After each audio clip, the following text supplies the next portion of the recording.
हरिओम। नमस्कार। त्रेता युग के अंत में रावण का अंत कर श्री राम ने राम राज्य का स्थापन कर दिया था और अपना धर्म का स्थापन किया था। अभी नए युग का स्वागत करते हैं। आइए, नारायण का प्रभाव द्वापर युग में प्रवेश किया है। नारद मुनि तीनों लोकों का संचार करते हुए ब्रह्मा जी के सत्यलोक पहुंचे और उन्हें अपने तीर्थ यात्रा की कहानी सुनाई।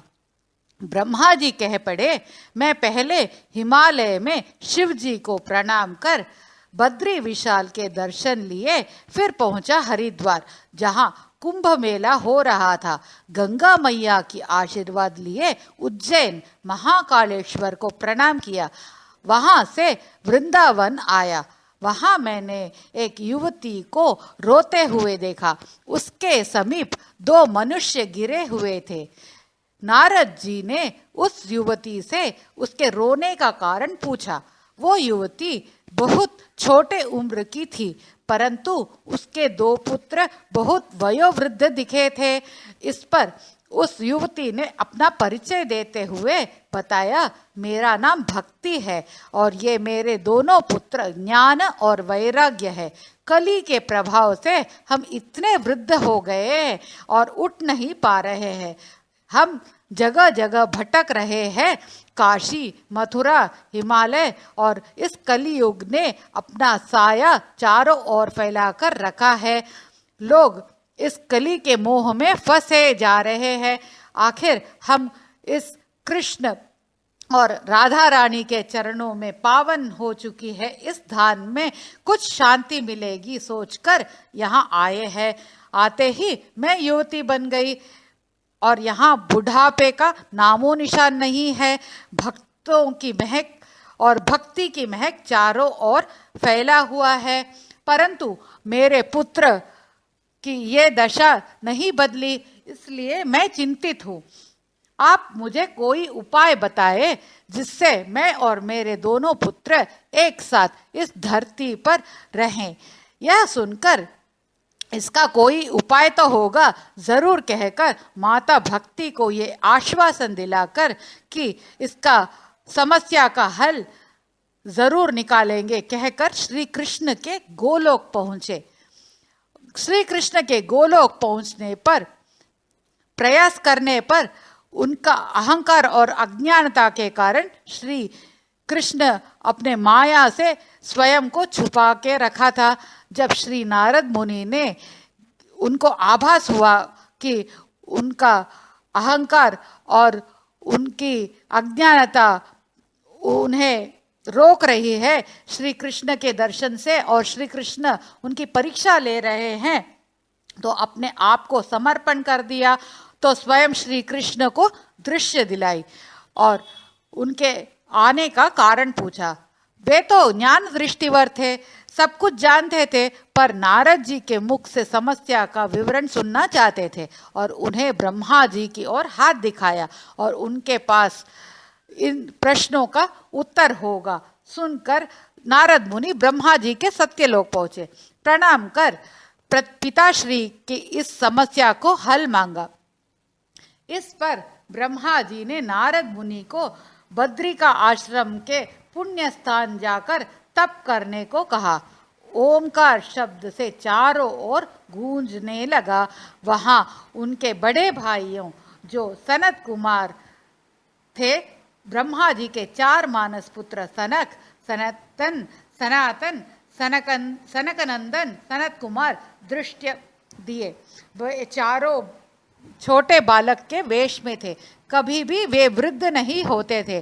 प्रणाम किए नारद मुनि ने और उनकी कठोर तपस्या से प्रसन्न होकर वर मांगने को कहा। पहला इच्छा और आशीर्वाद नारद जी ने सदा हरि स्मरण में रहने की बताई।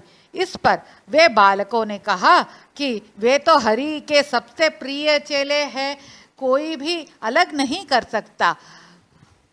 आप एक भक्ति जगाने वाली एक अनमोल चिराग है और उसे इस भक्ति की जलती हुई दिया की प्रकाश तीनों लोकों में फैलाने को कहा है। दूसरी इच्छा है कि हमारे पिता श्री ब्रह्मा जी ने कहा है कि आप लोगों के मुख द्वारा श्रीमद् भागवत कथा सुनने की और सुनाने की, और अगर आप मुझे इस पात्र के योग्य समझे, इस पुण्य भागवत कथा का अमृत दे, जिससे मैं भक्ति, ज्ञान और वैराग्य को जगाते रहूं। प्रसन्न होकर सनत बालकों ने कहा कि आपने बहुत सुंदर वरदान मांगा है, और श्रीमद् भागवत कथा में श्री भगवान श्री कृष्ण के लीलाओं का वर्णन है। इसे पवित्र करने वाली गंगा भी कहा जाता है। जो इस धारा में डूबता है वही मोक्ष का किनारा पहुंचता है। सत्य युग, त्रेता युग और द्वापर युग में जो फल योग, तपस्या, याग से मिलता है, वही फल कलियुग में केवल हरि नाम से मिलता है। श्रीमद् भागवत कथा सुनकर वे तीनों लोग तरुण हो जाएंगे और आप हरिद्वार पहुंचकर गंगा किनारे आनंद घाट पर श्रीमद् भागवत कथा का अनुष्ठान करेंगे। लोक कल्याण हेतु हम वहां जरूर आएंगे, कहकर वे अदृश्य हो गए। यहाँ हरिद्वार में श्रीमद् भागवत कथा सुनने सभी ऋषि मुनियों, देवी देवताओं भी इकट्ठा होने लगे। श्री कृष्ण हरे श्री कृष्ण हरे श्री कृष्ण हरे श्री कृष्ण हरे की भजन सुनाई दी। श्रीमद् भागवत वेदों और उपनिषदों और 6 शास्त्रों का सार है। मनुष्य का सारा जीवन भी इसको प्रभावित करता है। सो प्रसन्न होकर सूत पौराणिक भगवान भगवत कथा सुनाने के लिए प्रारंभ किए। श्रीमद् भागवत कथा कलियुग के आरंभ में मुनि शुक के मुख से निकली, जब यह कथा महाराज परीक्षित को सुनाई थी। जब महाराजा परीक्षित तक्षक नाम का सर्प से मृत्यु का शाप पड़ा था। ये शाप महर्षि कुमार के गले में मरा हुआ सर्प डालने के कारण पड़ा था। सभी लोग ये कहानी सुनने के लिए आतुर थे। राजा परीक्षित पांडवों के पौत्र और वीर अभिमन्यु के पुत्र थे। द्वापर युग के अंत में परीक्षित का राज अभिषेक कर वे हिमालय की ओर चल पड़े।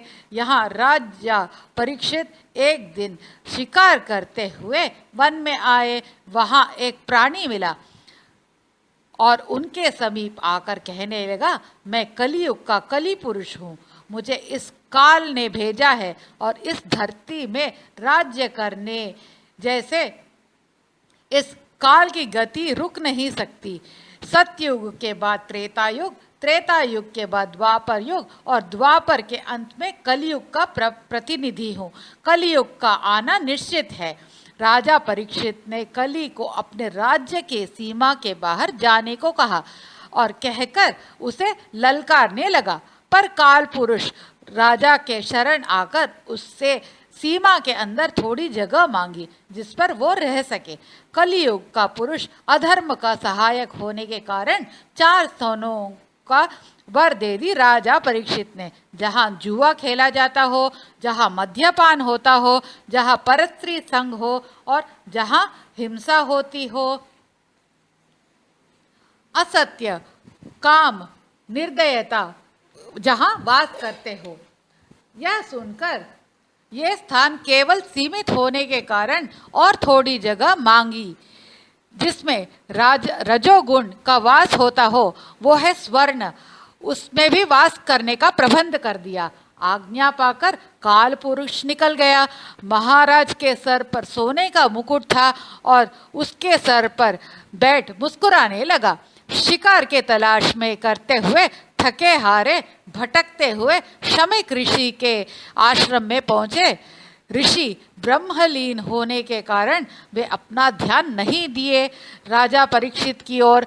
राजा की आहट ऋषि को सुनाई नहीं दी और उनकी समाधि स्थिति में होने के कारण ऊपर से सर में बैठे काल पुरुष की कठोर व्यवहार के कारण गुस्सा आ गया राजा परीक्षित को। इसे दंड करने का पात्र बनना चाहिए कहकर राजा को उकसाया।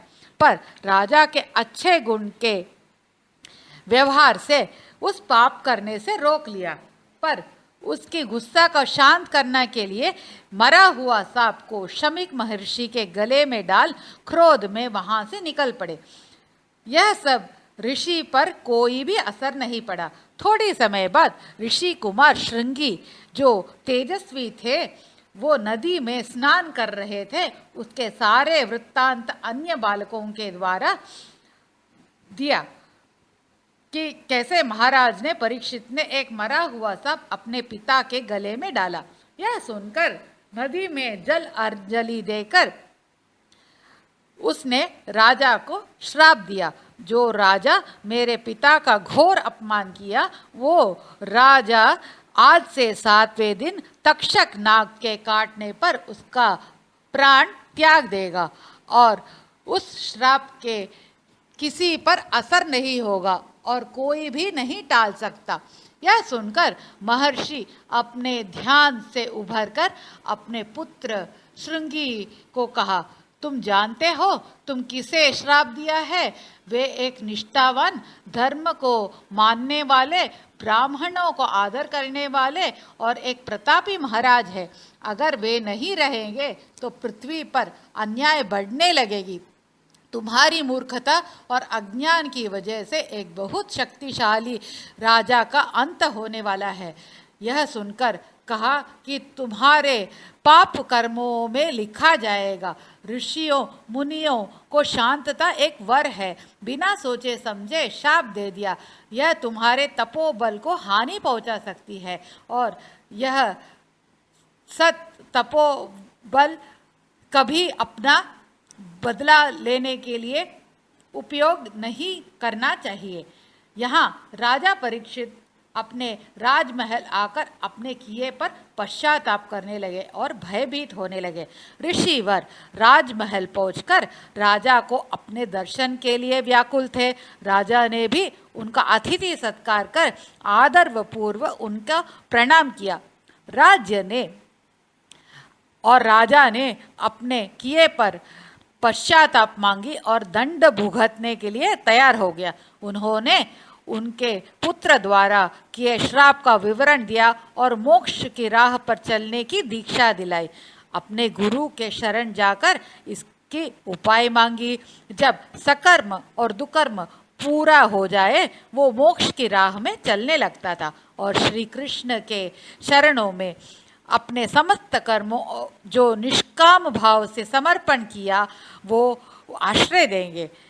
वे ही स्वामी है, वे ही सखा है और वे ही प्रियतम है और हर एक श्वास में उनके सेवा में लगे रहने की शिक्षा दे दी। ये मार्ग मैं कैसे पाऊं? प्रश्न पूछा राजन ने और उत्तर मिला, एक सरल साधन है जो वेद व्यास ने रचित श्रीमद् भागवत कथा में अंकित है, जिसमें श्री कृष्ण के स्मरण और नाम संकीर्तन मात्र से उनकी लीला अनुभव के मुग्ध होकर उनके साथ एक हो जाने पर अपने कर्मों का पहाड़ थोड़ा थोड़ा कम होकर अंतर शांति हो जाता है और अंतर ध्यान हो जाता है। और श्रीमद् भागवत कथा की श्रवण कीर्तन करने के उपाय सुझाई। अभी उस भागवत कथा अमृत केवल श्री वेद व्यास के पुत्र शुक मुनि दे सकते हैं। वे अपने मुख से प्रवाह करेंगे। याचक बनकर परीक्षित शुकदेव के यहाँ पहुँचे और उनके मनोरथ जान के उन्हें कथा सुनाने प्रारंभ किया। सभी उपस्थित ऋषि मुनियों से प्रार्थना किया कि अगले जन्म में कर्मवश किसी भी रूप में धारण करने पर भी स्वामी श्री कृष्ण के चरण ध्यान से मुझे अलग नहीं करना चाहिए। अगले जन्म में भी साधु संतों का उद्धार करने और समस्त प्राणियों के प्रति प्रेम निभाने की आशीर्वाद मांगी। वर और आशीर्वाद पाकर राजा तृप्त हो गए। शुकदेव ब्रह्म ऋषि के सम्मुख बैठकर राजा परीक्षित ने अपने शंकाओं का हल पूछा। उन्हें तप करने का हल बताया, पर अचानक ऐसा करना कठिन था, इसलिए अभ्यास करना यही उत्तम मार्ग दिखाया। कलयुग में भक्ति ही एकमात्र साधन है जिससे सर्व भक्तिमान शक्तिमान श्री कृष्ण को अर्पण किया जाता हो। भागवत कथा ऐसी भक्ति रस की गंगा है, जो स्नान करे उस रस में डूबा रहता है, वही उसका मोक्ष बन जाता है। इस प्रकार शुकदेव श्री कृष्ण और उनकी लीलाओं को सुनाने लगे। पहले कूर्म अवतार का विवरण दिया, जो मैंने आपको पहले ही सुनाया था, हिरण्याक्ष और वराह अवतार। जय श्री कृष्ण। उसके पश्चात हिरण्यकशिपु का अंत कर नरसिंह अवतार का कहानी सुनाई। ये अवतार भी आस्वाद ले चुके हैं हम नारायण कथा के द्वारा। भक्त प्रहलाद को बचाने के लिए हमारे लक्ष्मी नरसिंह आए थे। जय श्री लक्ष्मी नरसिंह। महाभारत के अंत में श्रीमद् भागवत कथा का आरंभ होता है। एक दिन जब भारी मन के साथ नारद मुनि की आगमन हुई उनके आश्रम में, उन्होंने धर्मशास्त्र को जैसे हिस्सों में बांटकर ऊंचा दर्जा दिया था, वैसे ही श्री कृष्ण की लीलाओं का एक संग्रह रचाई थी, जिसमें उसका वर्णन है, जो लोगों को पापों का नाश हो और वह मोक्ष का साधन हो। उसे भक्ति रस की भावनाओं से समस्त प्राणियों को एकता और समता का महसूस हो। आपको यह कथा मोक्ष की राह दिलाएगी। नारद मुनि ने उन्हें श्रीमद् भागवत कथा सुनाई, जिसमें श्री कृष्ण के पूर्व अवतारों का वर्णन है और हमारे नारायण कथा में भी सम्मिलित है। परशुराम, राम, वामन अवतार का विस्तारित कथा भी सुनाई। एक बार पृथ्वी संग अन्य देवताओं ब्रह्मा जी के पास पहुँचे, अपने सुरक्षता और की शरण मांगी और अन्याय का कारण बताए कि और उसका इलाज कहे। जब जब धरती में अधर्म बढ़ने वाला है, भगवान विष्णु नए अवतार लेकर इस सृष्टि को बचाते हैं। यदा यदा हि धर्मस्य ग्लानिर्भवति भारत अभ्युत्थानम् अधर्मस्य तदात्मानं सृजाम्यहं परित्राणाय साधूनां विनाशाय च दुष्कृतां धर्म संस्थापनार्थाय संभवामि युगे युगे। उनके सुदर्शन चक्र से कई राक्षसों का अंत किया है। उनमें से एक था कालनेमी। वह कालनेमी अब कंस नामक दानव बनकर इस धरती पर उत्पात मचा रहा है। ऋषि मुनियों से और उन पर ऋषियों मुनियों पर अत्याचार कर रहा है, उन्हें अपना रथ खिंचवाने का काम करवा रहा है। हम सब नारायण के शरण में जाकर उनके सम्मुख हमारे विकल्प रखेंगे और क्षीर सागर की ओर चल पड़े और उनका ध्यान करने लगे। भगवान के पास समस्या रखकर उन्होंने तुरंत इस पाप का अंत करने का फैसला कर लिया और कहा, इस अवतार में मैं स्वयं श्री कृष्ण का रूप लूँगा और दुष्टों का संहार करूंगा और सभी देवी देवताओं का अंश भाग होगा और इस अवतार में मेरे संग आप सभी लोगों का साथी बनेंगे। आप सभी मेरे जैसे मनुष्य रूप धारण कर इस काम में मदद करेंगे। नारद जी को अपना मनमोहक रूप दिखाकर अंतर ध्यान हो गए। यहाँ उन्हें वसुदेव का दर्शन करने की इच्छा हुई और वे माता पिता के चरणों में आशीर्वाद लेने हुए आए थे। नारद मुनि उन्हें फूल प्रसाद प्रदान किया और नारद मुनि देवकी का दर्शन करने निकले, जहाँ ब्रह्मा जी के पूजा आयोजन चल रहा था।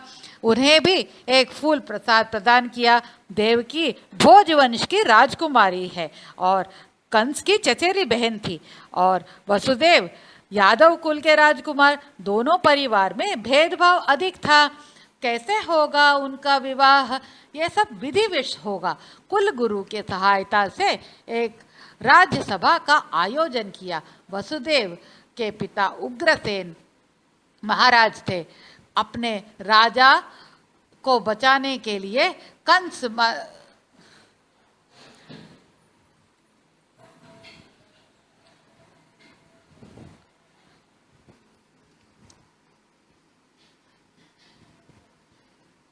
अपने राज्य को बचाने के लिए सहराज्य के दोस्ती करने की प्रस्ताव रखी।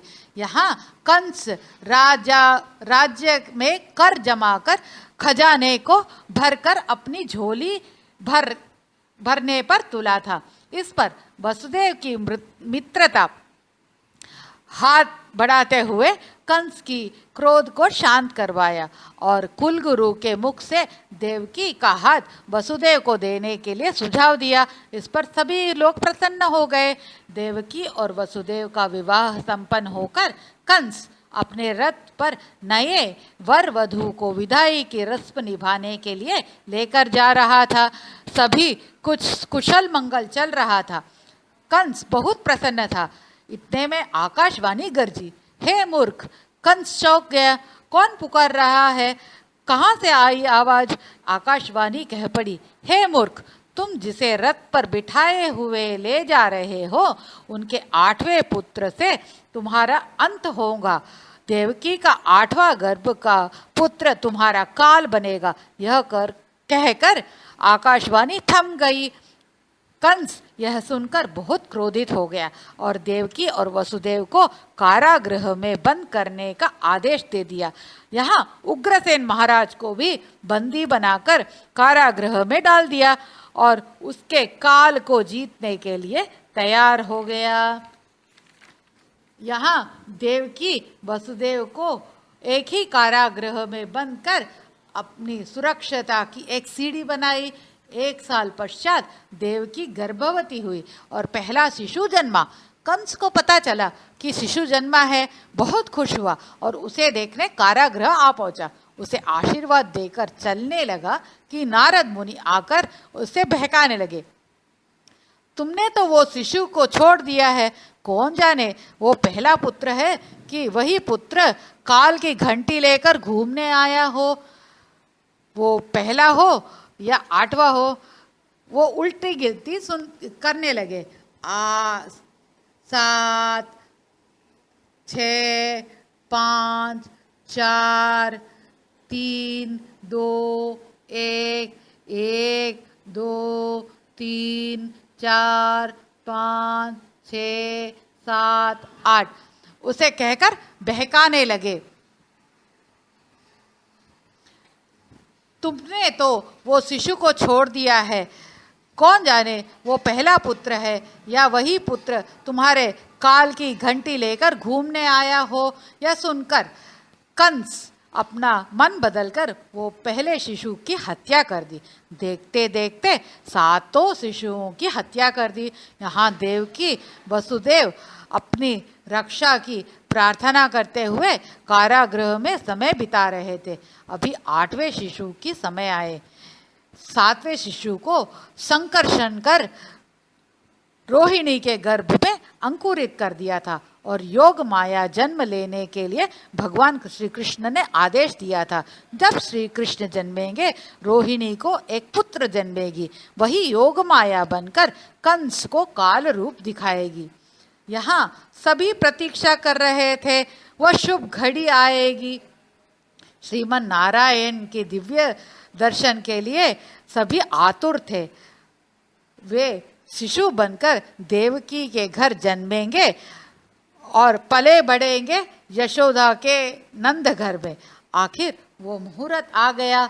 अष्टमी तिथि के दिन, रोहिणी नक्षत्र के दिन, आधे रात में जब घमासान वर्षा हो रहा था, कारागृह में अंधेरे में एक शिशु का जन्म हुआ। शंख चक्रधारी श्री कृष्ण के अवतार में। जय श्री कृष्ण, जय श्री कृष्ण, जय श्री कृष्ण। वे इतने काले थे, उनके स्पर्श मात्र से उनके आभास महसूस कर सकते थे। इतने में वे अपना दंत पंक्ति का श्वेत रेखा दिखाकर अपने होने का महसूस करवाया। फिर देवकी वसुदेव को अपना मनमोहक रूप दिखाकर समझाया कि समय आने पर कंस का अंत कर आप लोगों को भी मुक्ति दिलाऊंगा। फिर अपने आप को एक टोकरी में रखने को कहा और यमुना के उस पार नंदगांव को छोड़ने के लिए आज्ञा दी और वहां जन्मी हुई योग माया को लेकर आने को कहा। भगवान का आदेश अनुसार एक टोकरी में शिशु को रखा और क्या जादू चल गया। उनके बेड़िए खुल गए, कारागृह के द्वार खुल गए और सभी पहरेदार गहरी नींद में थे। किसी को भी खबर नहीं वहाँ क्या हो रहा है। और चलते चलते यमुना किनारे पहुँचे। यमुना में बाढ़ आई हुई थी, बहुत जोर से वर्षा भी हो रही थी। आधे रात के अंधेरे में वसुदेव ने अपने शिशु को सर में धरे चले जा रहे थे। यमुना ने राह दी। ऊपर बालक को वर्षा को बचाने से शेषनाग ने अपना फन फैलाए चल रहे थे, कहीं उनको कुछ असुविधा न हो। उसके ऊपर गरुड़ अपने पंख फैलाते हुए साथ साथ चल रहे थे। शेषनाग के नागरत्न की ज्योति मार्गदर्शक बने चली आ रही थी। ऐसे करते करते वसुदेव रोहिणी के घर पहुंचे। रोहिणी प्रसव के पीड़ा में अभी थकी हुई थी और निद्रा में गहरी थी। पालकी में पुत्री को हाथ में थमा और टोकरी से शिशु को पालकी में रखकर पुनः अपना यात्रा आरंभ किया। उस माया शक्तिवश वहाँ कारागृह पहुँचे। पहुँचते ही शिशु का रोने का आवाज सुनाई दिया। तुरंत कंस ने अपनी सिपाही संग आकर देवकी वसुदेव को अपना शिशु को मांगा, पर देवकी कहने लगी यह तो पुत्री है, वो कैसे काल बन सकती है। पर कंस नहीं माना। उसे शिशु को पैर से पकड़ा और ऊपर की ओर फेंका तो शिशु योग माया रूप दिखाकर कहने लगी तुम्हारा काल का जन्म हो चुका है, वो जमुना के उस पार पल रहा है। कहकर वो अंतर ध्यान हो गई। कंस को सचमुच भयभीत होने लगा। वो राज्य के सभी बालकों को वार करने को कहा और वध करने लगा। इतने में पूतना नाम की एक राक्षसी को बुलाया और नंद में पल रहे शिशुओं का वध करने का आदेश दे दिया। यहाँ शिशु को पाकर नंद और यशोदा फूली न समाई। गांव के सभी लोग उस बालक को देखने के लिए बहुत उत्सुक थे। कुल गुरु गर्गाचार्य को बुलाकर शिशु का नामकरण करने को कहा। क्योंकि बालक काला था, उसका नाम कृष्ण रखा गया। जय श्री कृष्ण। पूतना ढूंढते ढूंढते नंद के घर पहुंची। एक सुंदर स्त्री का वेश बदलकर बालक को आशीर्वाद देने के बहाने नंद यशोदा को बधाई देने चली आई थी। उसके स्तन में विष धारण कर उसके बालक शिशु कृष्ण को स्तनपान कर उसे अंत करने का इरादा था। जब यशोदा का ध्यान बालक से हटकर काम पर लगा था, तब पूतना ने शिशु को अपने गोद में लेकर स्तन से लगा लिया। अब शिशु कृष्ण तो अंतर्यामी थे, उन्होंने जीव के साथ उसका प्राण भी खींच लिया। पूतना का संहार भी किया। पूतना राक्षसी का रूप धारण कर धरती पर गिर पड़ी। सभी लोग भयभीत हो गए और बालक की खोजने लगे, पर श्री कृष्ण तो इतने बड़े शरीर के ऊपर खेल रहे थे। देखकर शिशु को कुछ नजर नहीं लगे। यशोदा मैया ने उसे ताबीज पहनाया। यह था पूतनावध। अब श्री कृष्ण बालकृष्ण थोड़े बड़े होने लगे। अपने घुटने के बल चल सारी घर को उलट पुलट करने लगे। सुबह होते ही माखन दोनों हाथों में लिए, आधे माखन मुख में, बाकी माखन शरीर में लिपटे दिखाई देते हैं। यशोदा जब माखन चरती थी तब शिशु को एक सिरा से बांधकर अपनी दूसरे सिरे को अपने काम में मग्न रहती थी। धीरे धीरे जैसे बालकृष्ण बड़े होते गए अपने घुटने पर चलकर आंगन तक पहुंच जाते थे, बहुत शरारती होते जा रहे थे। अब यशोदा मैया से संभला नहीं जा रहा था। उसे एक रस्सी से बांधकर उखल से बांध देती थी। कन्हैया नन्हे घुटनों के बल चलकर आंगन पार दो बड़े वृक्षों के बीच घुसने की प्रयास किया, पर उखला बीच अटक कर दोनों वृक्षों को नीचे गिरा दिया। उस वृक्षों बाद में जय विजय नाम के द्वारपाल बनकर मुक्ति पाई। दिन पे दिन बाल कन्हैया की चेष्टा अधिक होते जा रही थी। अब नन्हा कृष्ण अपने छोटे कदमों में सारे घर को पावन करने लगा। दौड़कर ऊपर रखी माखन की घड़ों को तोड़ देता था। अभी हाथ नहीं पहुंच पाते थे, फिर भी वहां रखे हुए साधन को चढ़कर माखन घड़े तक हाथ लगा जाता था। इतने ही नहीं, अड़ोस पड़ोस के यहाँ जाकर अपने छोटे छोटे हाथों से माखन लेकर खा जाता था। उसके चेष्टा और खेल में रमे रहते थे सारे गांव वालों और नंद गोप यशोदा। सभी लोग कृष्ण रस में डूबे रहते थे। एक दिन फल वाली आई और बालक कृष्ण को हाथ भर फल दे दिए। उसके बदले में देने के लिए पीछे गोदाम से हाथ भर धान्य लिए नन्हे कदम बढ़ाकर ठुमक ठुमक चलकर पैरों में पायल की ध्वनि बजाते हुए उस फल वाली की ओर पहुंचे। पर पहुंचकर देखा हाथों में भरा धान सारा बिखर गया और उस नन्हे हाथों में धान्य का एक भी कण समा नहीं पाया।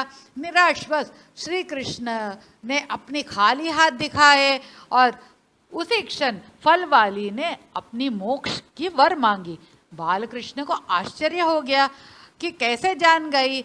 इतने में वो फल वाली ने कहा, उस नन्हे हथेली पर शंख और चक्र का चिन्ह देख लिया और समझ गई और तुम ही परमात्मा है, सो कहकर वर मांग लिया। सुनकर प्रसन्न हुए और उनकी इच्छा पूरी कर दिया।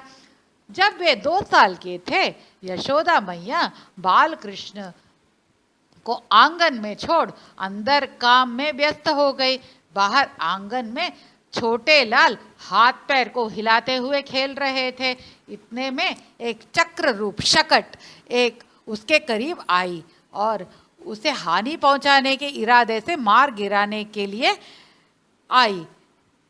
वो कंस के कहने पर आई, पर हमारे बाल मुकुंद ने उस शकट को भी अपने पैरों से जोर से धक्का लगाया कि शकट टूट कर गिर पड़ा और शकटासुर का रूप लेकर प्राण त्याग दिए। इस प्रकार शकटासुर का भी अंत हुआ। खेल खेल में धरती से मिट्टी लेकर अपने मुंह में डाल देते थे।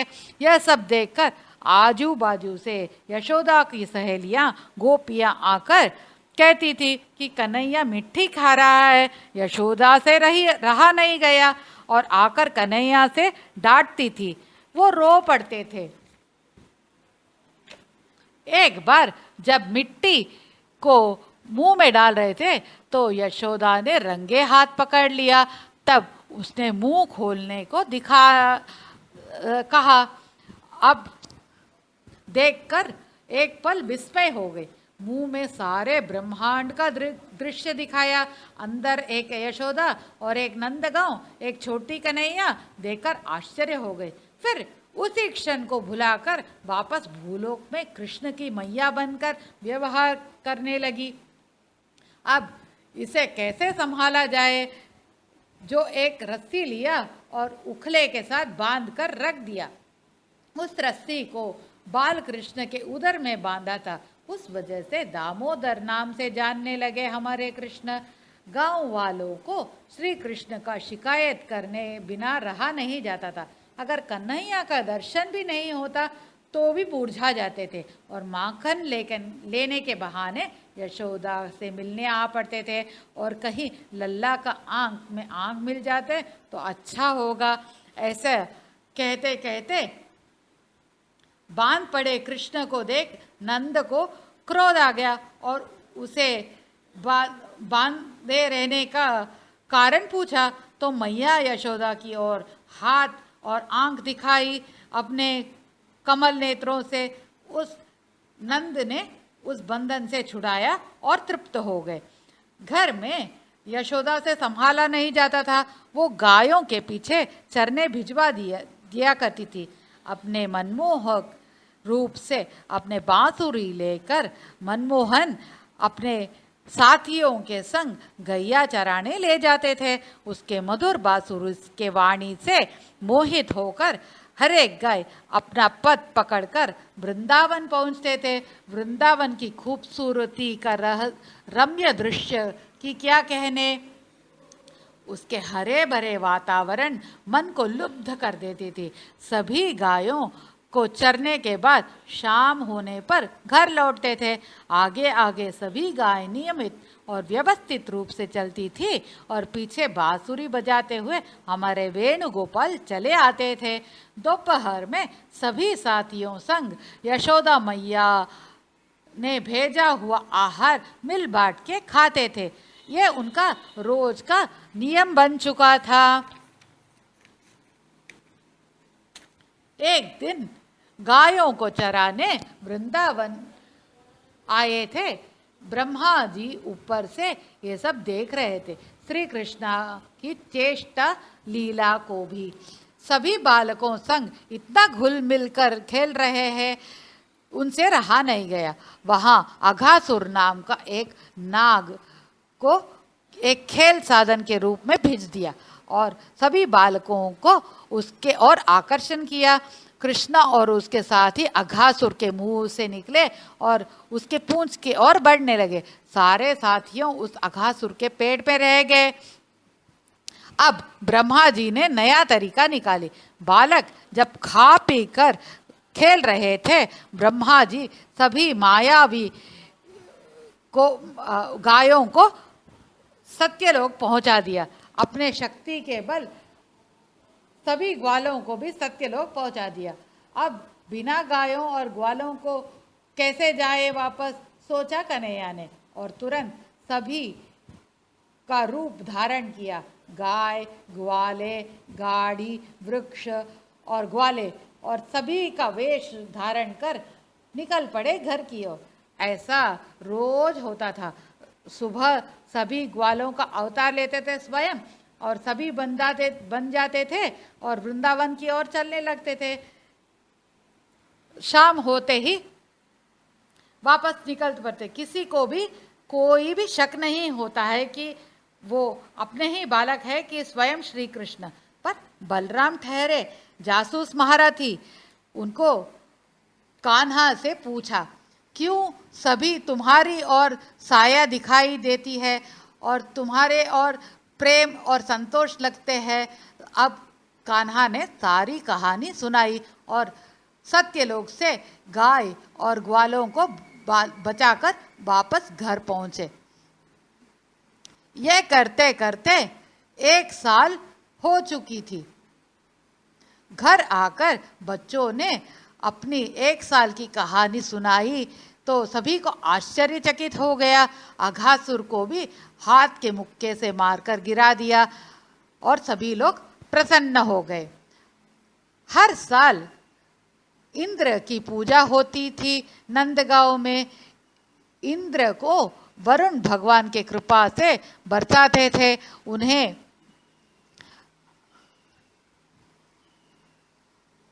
खुश करने के लिए गांव के सभी ग्वालन गाड़ी भर भोग तैयार कर इंद्र को खुशामद करने जाते थे।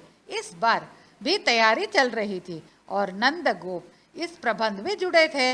तब कृष्णा खेल खेल में कह दिया कि वो इस बार गोवर्धन पर्वत की पूजा करना चाहिए, क्योंकि पर्वत के कारण ही मेघ वर्षा पानी प्राप्त होता है और पर्वत में भी औषधि का भंडार है, तो वे ही पूजा के योग्य है। तो सभी भी सहमत हो गए। बच्चों भी बहुत खुश हो गए, नई दुनिया दिखाने लगे। सभी लोग निर्धारित दिन पर गोवर्धन पर्वत पहुँचे और उसके पूजा सम्मान देकर भोग चढ़ाए। अब भोग चढ़ाए तो खाना पड़ेगा ना, तो सभी ग्वालों बालकों को आंखें बंद करने को कहा और लुका छुपी खेलने लगा और एक क्षण में अहम गोवर्धनोस्मि कहकर सभी भोग स्वीकार कर लिया।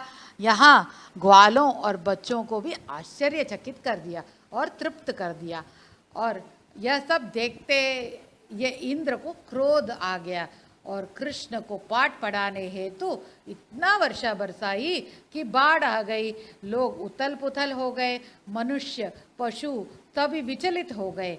इस पर श्री कृष्ण ने गोवर्धन पर्वत को उलटकर अपने छोटी उंगली से धरे और हुए नजर आए और उस पर पर्वत के शरण में सारी नंदगांव को उपस्थित करवाया। ये वर्षा लगातार 7 दिन तक जारी थी और 7 दिन गोवर्धनधारी गिरिधारी गोपाल नजर आए। ये सब देखकर देवों ने आशीर्वाद दिया। इंद्र का अहंकार तोड़कर ये लीला रचाई थी श्री कृष्ण ने। श्री कृष्ण और उनके दोस्तों के संग यमुना तट पर खेलने के लिए गए। वहां गेंद खेल रहे थे। खेल खेलते गेंद यमुना में गिर पड़ी। उसे कैसे लिया जाए, कोई भी जाने को तैयार नहीं था। यमुना नदी में कालिंग नाम का नाग रहता था। वह सभी विषैली जहर उस यमुना नदी में दूषित कर रहा था। उसे कौन जीतेगा? श्री कृष्ण ने यमुना नदी में एक डुबकी लगाई। सभी लोग घबरा गए थे और जाकर यशोदा नंद गोप को कह दिया कि कान्हा ने यमुना में डुबकी लगाई है और वहाँ कालिंग नाग का वास स्थान है। घबराकर सभी यमुना तट पर जमा होकर कान्हा को वापस आने की पुकार लगा रहे थे। पर हमारे वीर कृष्ण तो अनोखे थे। उसने कालिंग से पूछा, क्यों तुम यमुना को नष्ट कर रहे हो, भ्रष्ट कर रहे हो? तो कालिंग ने कहा, मुझे और कोई स्थान दे दो, मैं वहाँ अपना निवास बना लूँगा। वो अपने फन से विषैली जहर फैलाकर पानी को विषैली बना रहा था। उस वश कान्हा ने कालिंग से कहा, अपने पूंछ को अपने कमर से बांधे और उसके सर पर सवार होकर नर्तन करने के लिए ऊपर उभर आए। सभी लोग ये दर्शन लेकर अनोखा और आश्चर्य हो गए। कालिंग के ऊपर उसके फन में एक एक कदम रखकर नर्तन किया और कालिंग को महसूस करवा दिया कि श्री कृष्ण ही स्वामी है। उसके कहा, तुम ही मेरे सृष्टिकर्ता हो और तुमने ही मुझे विषैली जहर दी है। तब कालिंग नाग को चुपचाप गहरी स्थान में रहने के वास करने का आदेश दे दिया। सभी लोगों को मनमोह लिया। इस कारण हमारे वेणु गोपाल को मनमोहन का नाम से जानते हैं। अभी अक्रूर आए हैं श्री कृष्ण को लेने मथुरा, जहाँ कंस का अट्टहास और दुर्राज्य चल रहा था। आपको तो पता है कि महाराज उग्रसेन देवकी वसुदेव को भी कारावास में रखे हैं। अब श्री कृष्ण 10 साल पूर्ण हो गए हैं। गोकुल के निवासी सभी दुखी हो गए। अब न जाने श्री कृष्ण का दर्शन मिलेगा या नहीं। वो उस व्याकुलता में सबका मन भारी हो गया था। श्री कृष्ण इतने नटखट थे कि गोपियों के कपड़े छिपा कर रखते थे और उनके दोनों हाथों के ऊपर उठाकर उनको अपना कपड़ा मांगने को लगवाते थे। वो शरणागति का भाव था। राधा और गोपियों संग रास क्रीड़ा खेले, पूरी रात उस मस्ती में रमे रहे। एक गोपियों के संग एक कृष्ण और एक दृश्य था और बीच में कन्हैया बजाते हुए चारों ओर गोपियों का दृश्य था। एक कन्हैया 4 गोपियों के बीच विविध रस का रास रचाकर डूबे रहते, नाचते रहे रास लीला में। उस अद्भुत रास लीला में हम भी खो जाएं। उसके बाद कंस का अंत की बारी आई। मथुरा पहुंचने के लिए अक्रूर आए थे लेने के लिए। दोनों भांजों को लिए वो निकल पड़े मथुरा। गोकुल अब वीरान दिखाई पड़ी, न बांसुरी की आवाज सुनाई दी, न कृष्ण लीला की चेष्टा दिखाई, एकदम मौन था वो गोकुल धाम। मथुरा नगरी एकदम अलग दिखाई पड़ी। चारों ओर मकान दुकान नजर आ रही थी। तांगा का माध्यम आने जाने लोगों का था। बाजार नजर आई थी जहां श्रृंगार, खाने पीने और उपयोगी वस्तुओं का व्यापार होता था। कंस महाराज सभी व्यापारियों से कर वसूल कर राज्य खजाना पर जमा करते थे। वो चाहे मामूली साधारण व्यापारी हो या चाहे दुकान रखकर अपनी व्यापार करने वाला व्यापारी हो, सभी वो कर चुकाना पड़ता था। नगर की अनोखे वातावरण से श्री कृष्ण और बलराम चल रहे थे। वहाँ एक चंदन का लेप लिए एक बूढ़ी औरत खड़ी दिखाई पड़ी। वो रोज राजमहल चंदन पहुंचाती। कंस को चंदन का श्रृंगार करना अति प्रिय था। उस कारण हाथ में चंदन का थाल लिए, एक हाथ में काठी पकड़े चली आ रही थी। सामने से श्री कृष्ण बलराम बाजार के रास्ते में चलते आ रहे थे। श्री कृष्ण को भी श्रृंगार करना बहुत पसंद था। उन्होंने चंदन लेकर अपने हाथों में गालों में थोड़े लगा लिए और थोड़ी बूढ़ी औरत के ऊपर लगा दिया। क्या चमत्कार! श्री कृष्ण के स्पर्श लगते ही वो कन्या कुब्ज औरत सुंदर युवती बन गई। सब लोग हैरान और आश्चर्यचकित हो गए और श्री कृष्ण के दर्शन लिए मथुरा नगरी के खिड़कियों पे ऊपर गच्छी के दर्शन लिए जा रहे थे। एक बालाकार के हाथ माला लेकर पहन लिया। ऐसा अलंकार कर कंस के राजमहल के द्वार पहुंचे। वहां कंस ने कृष्ण का अंत करने के लिए 2 गजराज को भेजा। वो कृष्ण को सलामी देकर वापस चला गया। श्री कृष्ण ने गजेंद्र की सहायता की थी, उस कारण वश उसके झलक से गजराज पीछे हट गए। अब थोड़े दूर चलने पर मुष्टिकासुर और चाणूर मल्ल को भेजा। दोनों भाइयों ने डटकर सामना किया और दोनों असुर का अंत किया। अब बचा सिर्फ कंस। कंस को भी उसके वरामदे से खींचकर उसके ऊपर बैठकर वध कर दिया। सभी देवता और देवी प्रसन्न हो गए। अब अपने माता पिता को आशीर्वाद लेने के लिए कारागृह पहुंचे और तीनों को छुड़वाया। उनके जीवन में अनेक असुरों का अंत किया था। श्री कृष्ण ने बकासुर, धेनुकासुर, नरकासुर, तृणावत्तासुर और भी असुरों का अंत किया था। नरकासुर का अंत करने पर धरती पर दिवाली मनाई जाती है। श्री कृष्ण ने एक दही रखने वाला बर्तन बनाने वाला को भी मोक्ष दिलवाया था। दधी भांडन को शरण लेकर भी उसे पावन कर दिया था। अब शिक्षा का समय आया। श्री कृष्ण संदीपन गुरुकुल पढ़ने गए थे। सहपाठी संग घुल मिल रहने लगे। वहाँ उनका एक मित्र सुदामा था। वो एक गरीब ब्राह्मण था। दोनों में मित्रता बहुत घनिष्ठ था। दोनों साथ साथ बड़े हुए। संदीपन गुरु में दोनों को आशीर्वाद दिया खुश और यशस्वी होने की। पढ़ाई पूर्ण कर विवाह की बारी आई। रुक्मी नाम का राजा था विदर्भ देश में।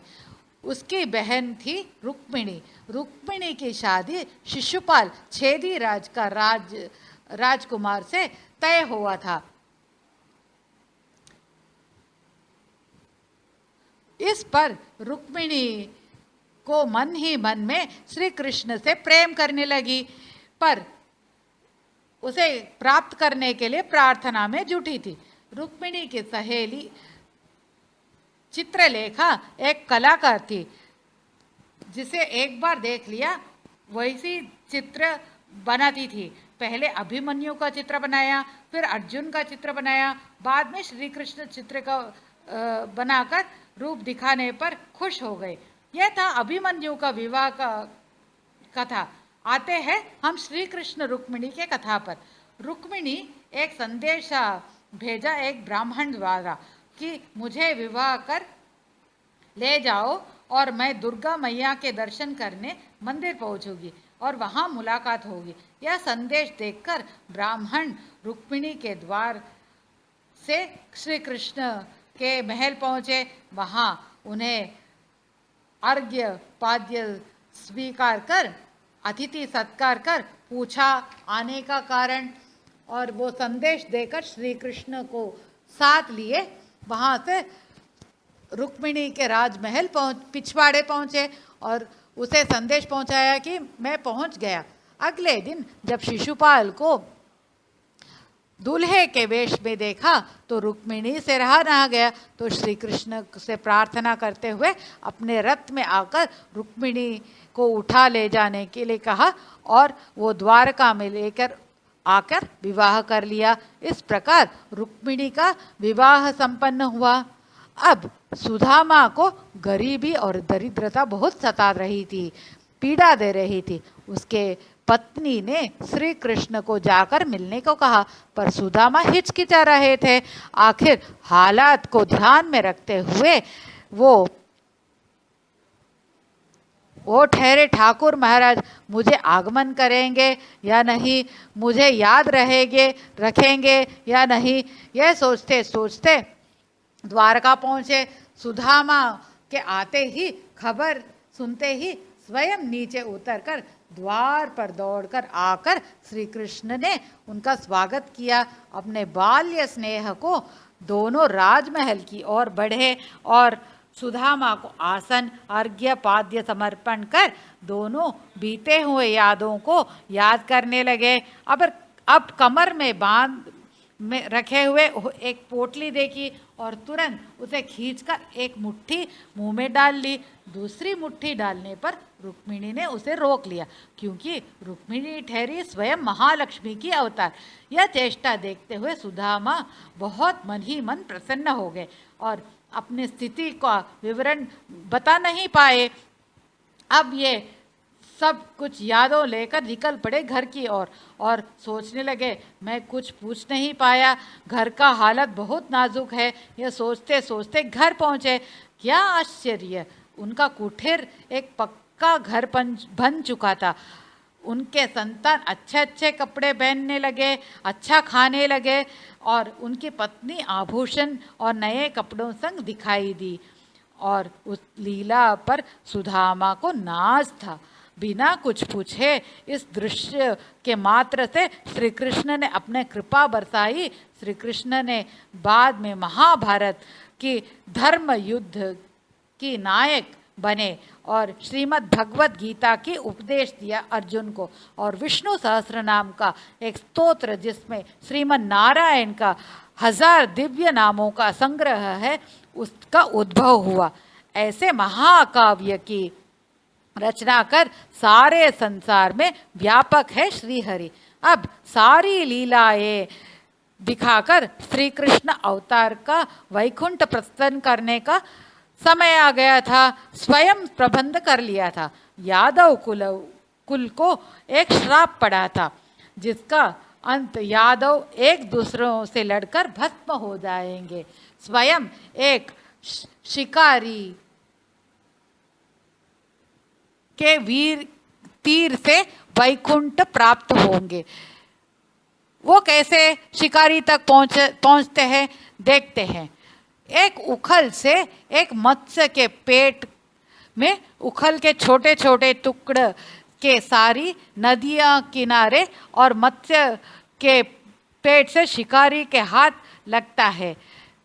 उसका नोक शिकारी के तीर में रख जब श्री कृष्ण नदी तट में विश्राम किए दिखाई देते हैं, जब उनका पैर एक हिरण के आँखों जैसा नजर आता है, उस शिकारी ने निशान लगाकर उस तीर श्री कृष्ण के पैर के उंगली में लग गया। आकर देखा शिकारी ने स्वामी को तीर लगा दिया और माफी मांगने लगा, पर उल्टा श्री कृष्ण ने धन्यवाद कहकर शिकारी को आशीर्वाद देकर वैकुंठ की ओर प्रस्थान कर दिया। इस प्रकार श्री कृष्ण की कथा समाप्त होती है, पर इस धरती पर आज भी श्री कृष्ण की गुणगान, वेणुगान, लीलाओं की कथा चारों ओर गूंज रही है। आचार्य जी उत्तर और दक्षिण भारत के आழ்वारगढ़ ऋषि मुनियों के प्रभाव से श्री कृष्ण आज भी हम सबके दिल में प्रभावित प्रसन्न रूप में सम्मिलित है और युगों युगों तक यह कृष्ण कथा, कृष्ण गान सुनाया जाएगा, सुनता रहेगा। जो ये श्री कृष्ण कथा का श्रवण करेगा, कीर्तन करेगा, उसे मोक्ष निश्चित है। धन्यवाद और नमस्कार।